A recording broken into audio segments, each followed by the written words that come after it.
Teleaula Natal. Olá, alunos! Olha eu de novo, sou a professora Elza Alves, da Secretaria Municipal de Educação, Natal, professora de língua portuguesa. Estou aqui com a aula 35, romance. Sou uma pessoa de estatura mediana, estou trajando uma blusa estampada e uma calça preta. Meu sinal de Libra é este. Nós vamos dar continuidade e vamos estudar o romance. Nós já vimos, vocês viram comigo os elementos da narrativa. Então vamos lá.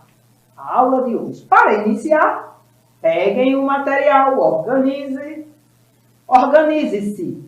Por favor, peguem o livro de vocês, que este conteúdo está no livro de vocês. Peguem um caderno, nessa imagem, nesse slide aí você vai ter o livro de vocês, a imagem do livro de vocês, e a imagem de um caderno com um lápis, um caderno aberto, as páginas brancas, e uma caneta, prateadazinha, de preto e prateado. Vamos lá. Nesta parte aqui, desse slide, eu já digo onde está o conteúdo. A imagem de novo do livro de vocês, que se liga na língua, no ano. Este conteúdo está no capítulo 3, página 84 a 99 do livro, certo? Então, é um conteúdo que está lá no livro de vocês. Abra o livro, por favor, para acompanhar esta aula, que será ótima. Vamos lá. Então, para começo de conversa, a gente tem que saber o que é romance. Todo mundo pensa que romance é uma história de amor. Muitas vezes ela é utilizada para designar uma experiência de cunho amoroso. Mas quando se trata de literatura, que é o que a gente vai estudar aqui, um pouquinho do romance no sentido literário. Na literatura, não é literário da palavra, é da literatura. Sua definição é outra. É uma forma literária, narrativa, escrita que popularizou na literatura ocidental durante o século XIX. Suas origens remetem a Don Quixote. Quem já ouviu falar no Don Quixote, não é? Eu trago até aí, Don Quixote de La Mancha, que está até aí, é o livro, a imagem do livro, que conta as aventuras de Don Quixote, novela de cavalaria, escrita por Miguel de Cervantes, no século XIV, considerado o precursor do romance moderno. Este romance, todos vocês já viram, quem já viu já assistiu um filme de Don Quixote. Então, a forma literária do romance apresenta de maneira ficcional uma experiência social da modernidade, uma representação mais próxima da experiência individual, que possui um contexto temporal e espacial. Antes de serem vendidos, os romances e editados em forma de livro, tal como a gente conhece hoje, os romances eram publicados como folhetins, umas folhas, e um capítulo por vez, em espaços dedicados a eles nos jornais.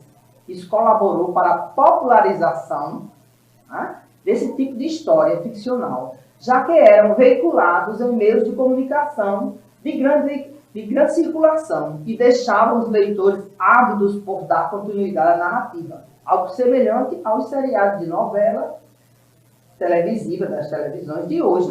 Então eles saíam aqueles folhetinhos, as pessoas liam e ficavam interessadas para ver o outro do outro dia, da outra semana.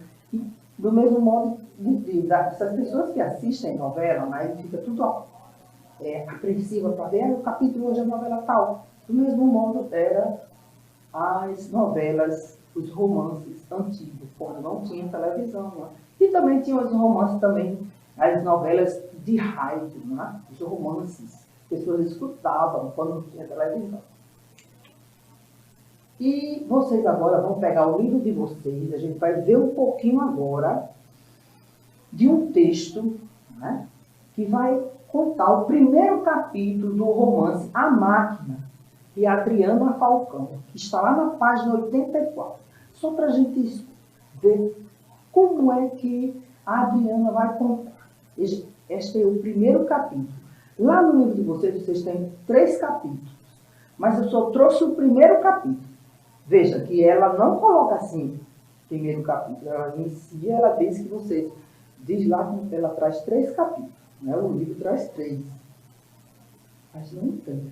Tem assim, Nordestina era uma cidadezinha desse tamanho assim, da qual se dizia: eita lugarzinho sem futuro. Antônio ouviu dizer isso desde pequeno e deu por certo o fato. Para chegar à Nordestina, tinha que se andar muito. É claro que ninguém fazia isso. O que é que uma pessoa ia fazer num lugar que não tinha nada para fazer? No entanto, quem fazia o caminho inverso, que fazia o caminho inverso, contava para os outros o quanto tinha andado. E então se deduzia que se o caminho de saída era o caminho de chegada, só podia ser o mesmo. Antônio trabalhava na prefeitura da cidade, sendo, para a folha de pagamento, o funcionário de número 19. Veja bem, ele está dizendo que para você entrar na cidade, é como se você entrar na entrada numa rua e saía na outra rua, assim, saía no final da rua. É como se era uma cidadezinha do interior que só tivesse uma rua. Não é? Quantas vezes a gente não diz assim, aquele interior só tem uma rua. Então, por isso ela chama Nordestina, porque ela está falando do quê? Das cidades do interior do nosso Nordeste. Vamos à frente. Para o prefeito, ele era o moço do café. Veja bem como ela vai falar agora dos costumes do nosso povo. Olha, para o povo em geral, era Antônio da Dona Nazaré. Né? A gente sabe que no interior as pessoas nem conhecem o nome. É filho de fulano. É Maria, filha de seu Joaquim. Né? É fulana, filha, porque conhece a pessoa porque é filho de alguém. Isto é um costume do interior, do nosso interior do Nordeste. Para Dona Nazaré, era seu filho mais velho. Toda noite, Dona Nazaré pedia a Deus por um filho seu, de modo que a cada um cabiam 2 pedidos por mês, 1/3 de pedido. Na falta de um pedido retalhado, deixava juntar 3 meses e então fazia mais um, inteiro para cada filho. Nos meses de 3 pedidos, abril, agosto e dezembro, ela aproveitava para pedir saúde, dinheiro e felicidade. Nos outros 9 meses do ano, os meninos tinham que se contentar com a saúde e dinheiro. Somente o que nunca coincidia com a realidade foi se Dona Nazaré fosse mesmo boa de pedido, há muito tempo Deus lhe teria enviado uma geladeira nova. Mesmo assim, ela pedia por costume, por insistência. Porque se deixasse de pedir, Deus podia esquecer que eles existiam. Motivo é que não lhe faltava. Então, são aquelas pessoas que pedem muito a Deus, né? Para que as coisas, para que as promessas sejam alcançadas. Aqui a gente está vendo um pouco do romance que fala dos costumes nordestinos. Agora a gente vai ver que foi escrito aqui um pouquinho da autora que escreveu. Quem é ela? Olha só, a escritora fluminense Adriana Falcão. É formada em 1960, é formada em arquitetura, mas nunca exerceu a profissão. Escreveu roteiro para séries de filmes, crônicas e romances, alguns deles destinados ao público infanto-juvenil. Já morou no Recife, né, por isso conta-se Nordeste, e frequentemente fala do Nordeste em suas produções. Tá? Agora a gente vai pegar o texto 2. Olha só, a gente vai pegar outro costume. Aqui já é um costume de um romance que ele escreveu sobre o menino de pijama listrado. lançado em 2006, olha, e foi transformado em um livro. Ele aí vai trazer uma passagem histórica, não é? Que foi uma passagem da Segunda Guerra Mundial, não é? Então vamos ver aqui a questão de Bruno. Olha só, nesse aqui ele já vai colocar o número 1, que é para indicar que é o capítulo 1. Mas no outro, a nordestina, não tinha. Ele só dá um espaço. Então, os romances não são iguais as características. Tem uns que já está marcado, primeiro capítulo, segundo. Tem outros que eles colocam para indicar que terminou um capítulo e dá só um espaçozinho. É como o capítulo lá de A Máquina. Então, veja aqui a de Bruno. Certa tarde, Bruno faz uma descoberta. Também eu trago só uma partezinha, só para a gente ter uma ideia. Depois vocês vão ler novamente lá no livro de vocês. Leiam A Máquina e leiam também A Máquina e leiam também esse. Bruno faz uma descoberta. Certa tarde, quando Bruno chegou em casa, vindo da escola, surpreendeu-se ao ver Maria, a governanta da família, que sempre mantinha a cabeça baixada e jamais levantava os olhos do tapete, de pé no seu quarto, tirando todos os seus pertences do guarda-roupa e arrumando-os dentro de 4 caixotes de madeira, até mesmo aquelas coisas que ele escondera no fundo e que pertencia somente a ele, e não era da conta de mais ninguém. O que você está fazendo? Ele perguntou, tão educadamente quanto pôde, pois, embora não estivesse contente por chegar em casa e descobrir alguém remexendo nas suas coisas, sua mãe sempre lhe dissera para tratar Maria com respeito e não simplesmente imitar a maneira com que seu pai a tratava. Tire as mãos das minhas coisas. Maria sacudiu a cabeça e apontou para a escada atrás dele, onde a mãe de Bruno acabara de aparecer. Era uma mulher alta, olha a descrição. Era uma mulher alta, de longos cabelos ruivos, presos numa espécie de rede atrás da cabeça.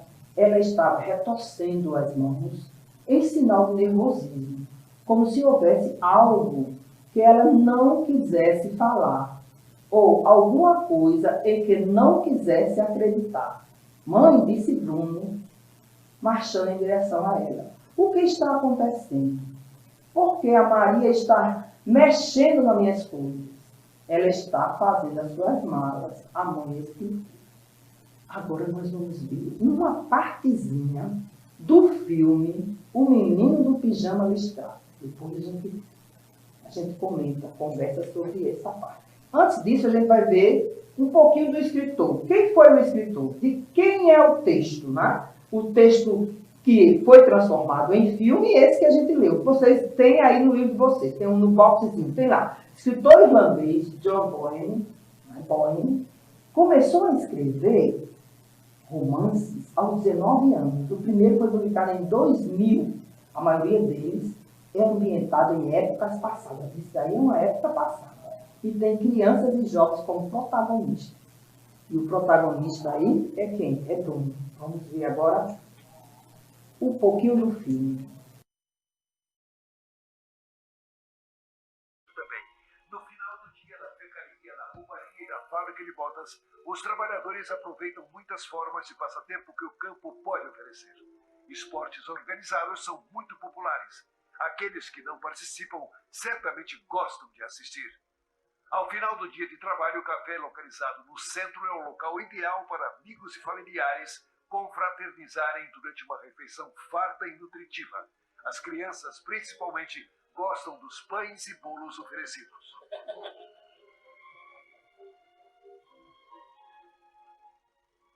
À noite, uma ou outra vez, há concertos de música, inclusive com orquestras visitantes, ou também com os músicos talentosos que vivem no campo, sempre com grande público. Outros passatempos incluem ler na biblioteca, trabalhar na cerâmica, culinária, arte e horticultura. Para adultos e crianças igualmente, quase todas as atividades que alguém pode desejar estão disponíveis possíveis do campo.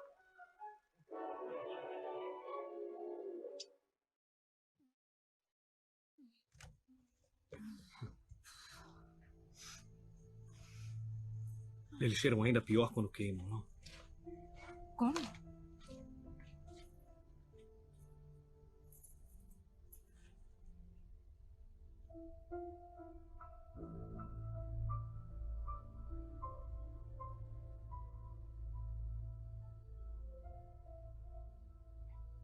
A senhora não...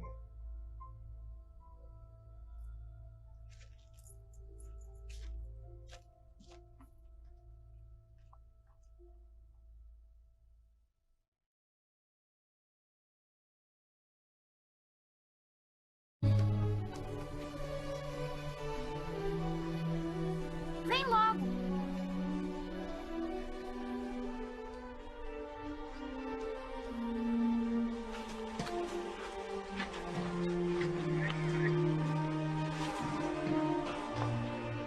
Papai!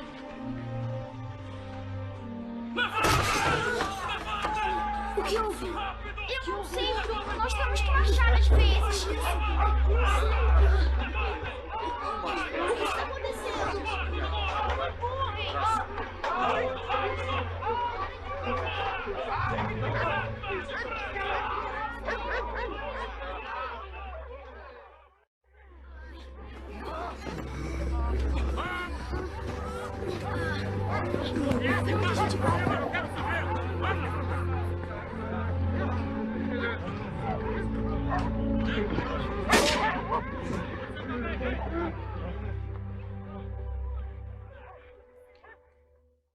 Está tudo bem. Acho que vamos ter que esperar aqui até a chuva passar. Todo mundo tirando as roupas!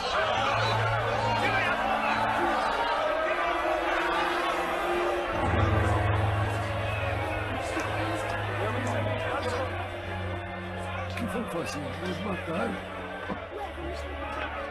Não, é só uma chuveirada.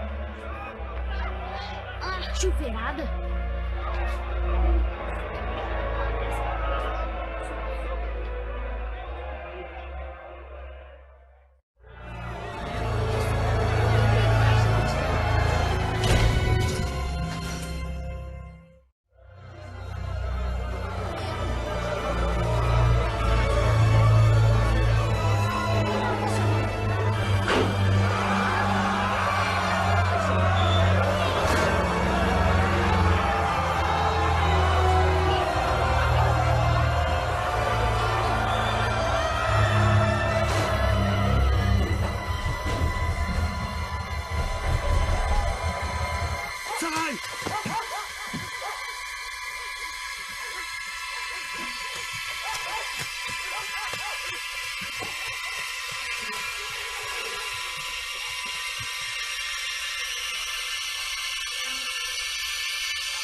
Olha, o filme que que vocês acabaram de ver, esse trechozinho, é exatamente uma parte do filme. É o Bruno, né, que é o menino, o livro que vocês, esse trechozinho que a gente acabou de ler, é exatamente uma parte esse filme é uma parte do livrozinho que a gente leu agora, o capítulozinho que a gente leu, não é? Essa parte desse capítulo, que é o menino Bruno. Ali, na parte que a gente leu, é exatamente quando ele vai fazer a mudança para uma chácara, um sítio, que fica próximo a um centro de concentração exatamente de pessoas, né, de judeus que eram mortos nessa parte aí, não é? E ele fica amigo de um menininho, vocês que assistiram, muitos de vocês já assistiram, e de repente ele entra nessa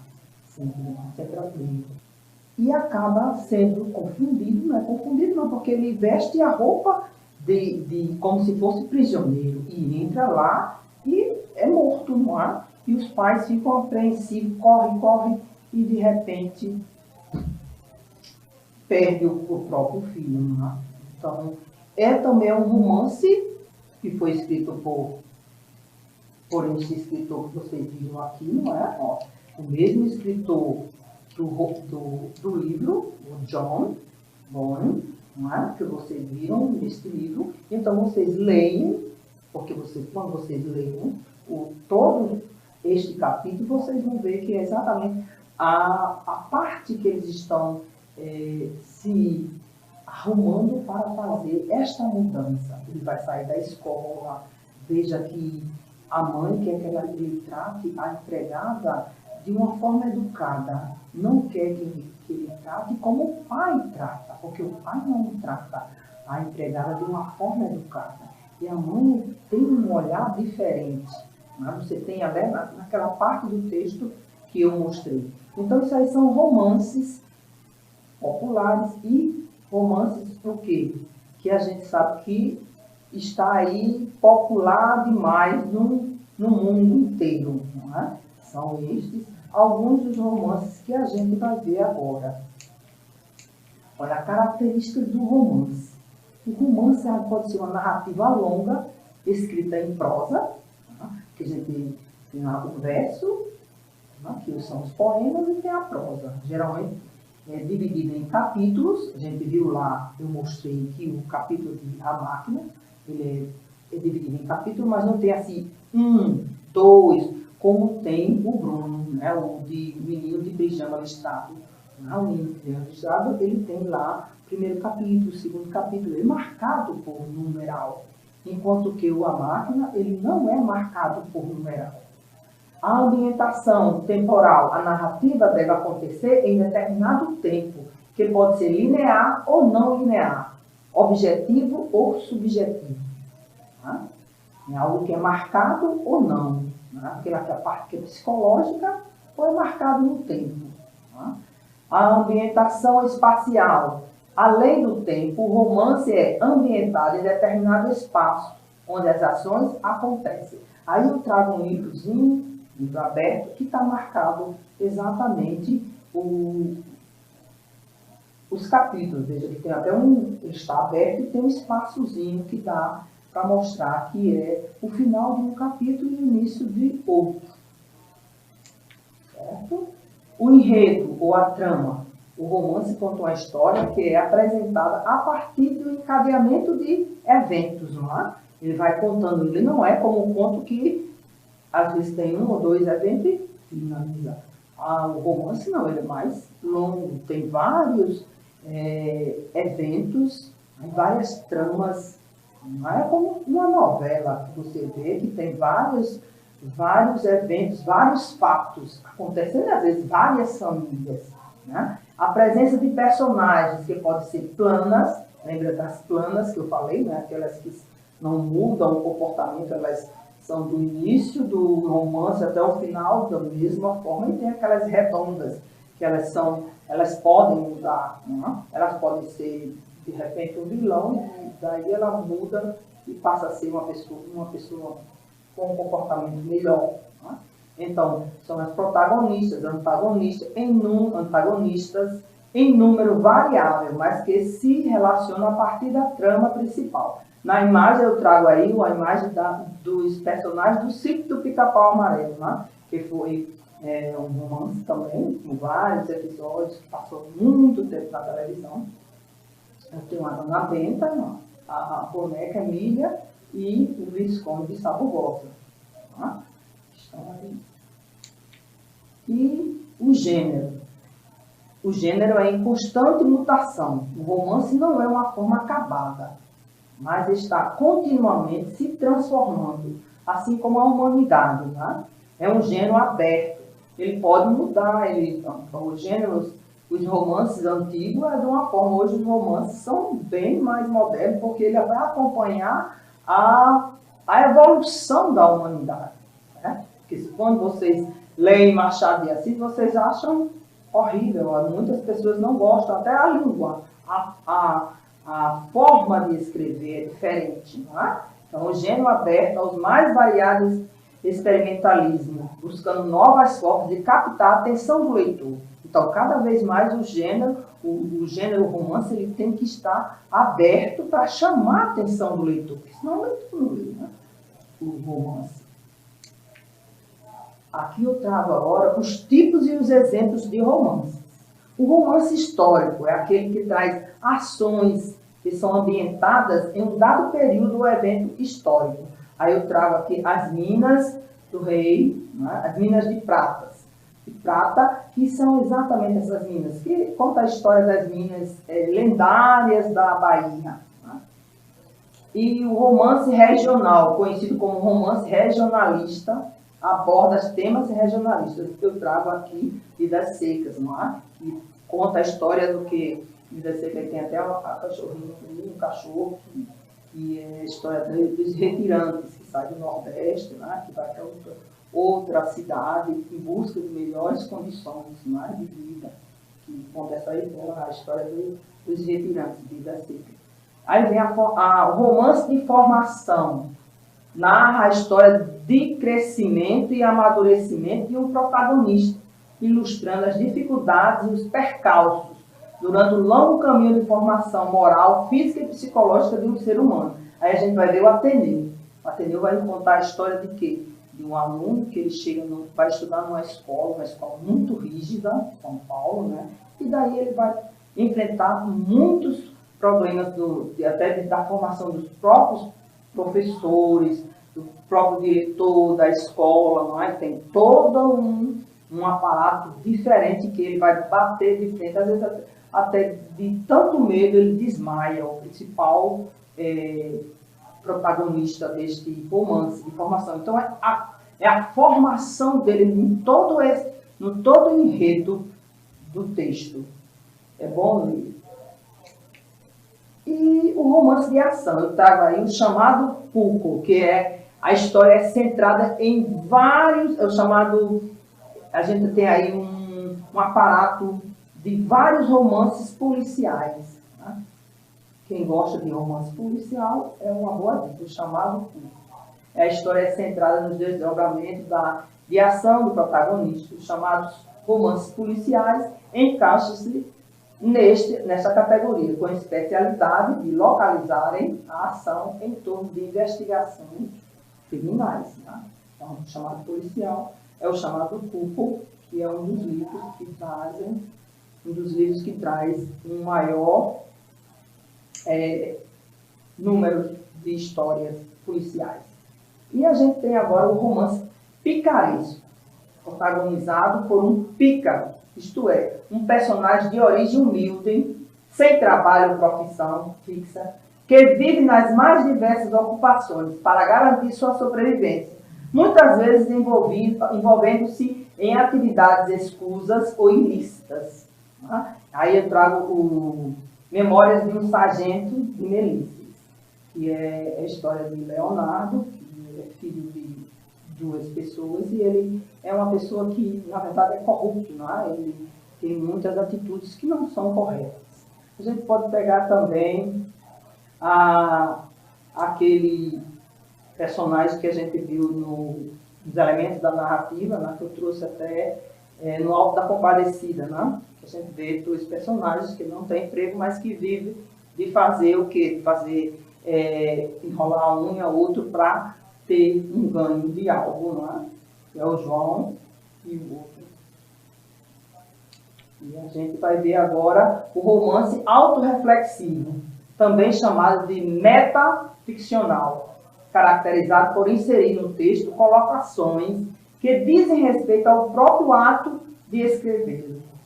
Eu trago aqui as Memórias Póstumas de Brás Cubas. Eu trago nesta aí a foto, tem a foto de Machado de Assis, né? Memórias Póstumas de Brás Cubas é a história de uma pessoa que morreu e conta a sua história de morto-vivo, né? Depois que ele morreu, ele conta a história. Chama-se História de Morto-Vivo, né?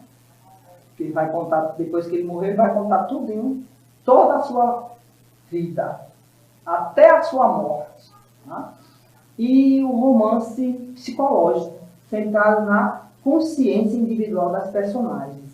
Aí eu trago como exemplificação A Hora da Estrela, de Clarice. Né? A Hora da Estrela é a história de uma menina que também ela é criada por uma tia, né?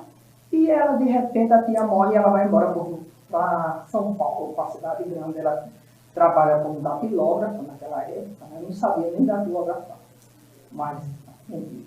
E ela sofria muito, todo mundo fazia ela de besta, né? Porque ela não tinha assim entendimento. E disse que ela é uma hora, ela passa a ser uma hora da estrela porque ela só é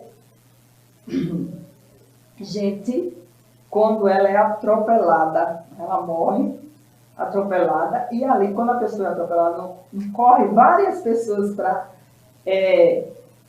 ver o acidente, então ali seria a hora da estrela. Então ela só aparece quando morreu, porque ela foi atropelada ali. Então, por isso é a hora da estrela. Então é uma parte psicológica que conta essa história toda a vida dela, na parte o que ela vai falando, ela vai pensando, e a própria autora também vai conversando. É muito interessante o filme, a história de A Hora da Estrela. E agora eu trago uma partezinha do livro de vocês, né? Eu trouxe esses livrozinhos assim para vocês terem uma ideia do que é um romance. Eu gosto muito de trabalhar com romance. Vem, observação para a teoria. Está lá no livro de vocês, tem o gênero textual romance, apresenta acontecimentos fictícios. Né? Geralmente, eles dizem, às vezes eles baseiam até na realidade, num fato real, mas ele diz que é fictício, porque ele não escreve tal qual a realidade, ele coloca outros pontos, né, para acrescentar. Então, organizados em uma sequência temporal, quase sempre longa, que não é necessariamente narrada em ordem cronológica. Por serem extensos, os romances permitem o aprofundamento da trama e dos personagens e apresentam descrições mais detalhadas. Em geral, são divididos em capítulos, como eu já falei. Como as demais narrativas, caracteriza-se por apresentar enredo, narrador, personagem, né? Espaço, tempo. Isso a gente já viu nos elementos da narrativa. Nele costumam ser empregados as variedades urbanas de prestígio, mas é comum que os personagens utilizem outras variedades coerentes com seus traços pessoais e com o contexto. As características do narrador também definem o estilo, mais formal ou menos formal. Outro ponto que também é bom observar é a estrutura do gênero romance.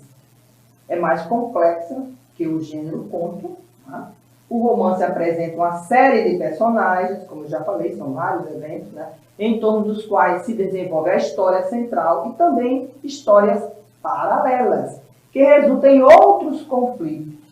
A maior parte dos romances narra fatos e explora o aspecto interior dos personagens, né? Oferecendo uma visão aprofundada sobre sua personalidade. Em geral, esse gênero textual apresenta diferentes tipos de história. Como eu já falei, o romance, né, o romance romântico, o policial, o histórico, de aventura, de ficção científica, entre outros. Pois esse que eu trouxe ainda há pouco e mostrei para vocês. E agora o narrador. Eu também falei nos elementos da narrativa os tipos de narrador. Mas esse aqui ele acrescenta mais um. O narrador em terceira pessoa não participa dos fatos narrados. Ele apenas os observa. Vocês viram isso? Há casos em que esse narrador é onisciente, aquele que sabe tudo, né? Sabe até dos pensamentos das personagens. O que significa que conhece todos os fatos da história, além dos sentimentos e dos pensamentos das personagens, né? É o que acontece nos capítulos do romance A Máquina. Tá? Em outras situações, ele apresenta a narrativa a partir de um ponto de vista limitado a um ângulo que pode, por exemplo, ser de um personagem. No caso, o menino de pijama listrado, o narrador apresenta aquilo que Bruno vê e pensa, embora de algumas dicas de que o menino ainda não percebe. Dá algumas dicas de que o menino ainda não percebe. Tá? E agora ele fala do narrador em primeira pessoa, que participa da história. Ele é o personagem, né? Ele é o principal personagem, por isso o seu campo de visão é parcial, limitado. Ele só pode contar o que viveu, né? Pensou, sentiu, ou aquilo que soube pelo relato de alguém. Não há acesso a todos os fatos, nem os sentimentos e pensamentos dos demais personagens. Além disso, parte de que conta é fruto de uma interpretação pessoal e, portanto, a visão dos fatos é subjetiva. Este é o narrador em primeira pessoa. Esse tipo de narrador divide-se agora em narrador protagonista e narrador testemunho. Olha só, dois tipos agora. O narrador testemunho a gente não tinha visto ainda. O romance 20.000 léguas submarinas, o narrador é personagem principal. Por isso, trata-se de um caso de narrador protagonista. Se a história fosse contada pelo jovem Pâncio, um personagem secundário, haveria um narrador testemunho. Então, o narrador testemunho seria um personagem secundário que conta a história. O personagem protagonista é o que conta a história, seria o narrador em primeira pessoa. Mas se a história fosse contada por um amigo do personagem principal, aí o narrador seria um narrador testemunha. Entenderam o que é um narrador testemunha e um narrador protagonista? O protagonista é aquele que conta a história em primeira pessoa. O outro pode contar. É um narrador testemunha. Ele é amigo do protagonista. Ele conta a história, mas ele não é o narrador. Ele não é o principal personagem. Ele testemunha todo o movimento. Ele participa da história, mas ele não é o personagem principal. Ele se chama narrador testemunho, porque ele testemunha todos os eventos, ele conta a partir do testemunho dele. E, atenção, hora de praticar. Façam as atividades das páginas 86 a 88 do livro de vocês. Bons estudos. Nesta aula, estudamos o gênero romance, conceitos, características, tipos de romance, narrador protagonista, narrador testemunho. Referências e até o próximo encontro.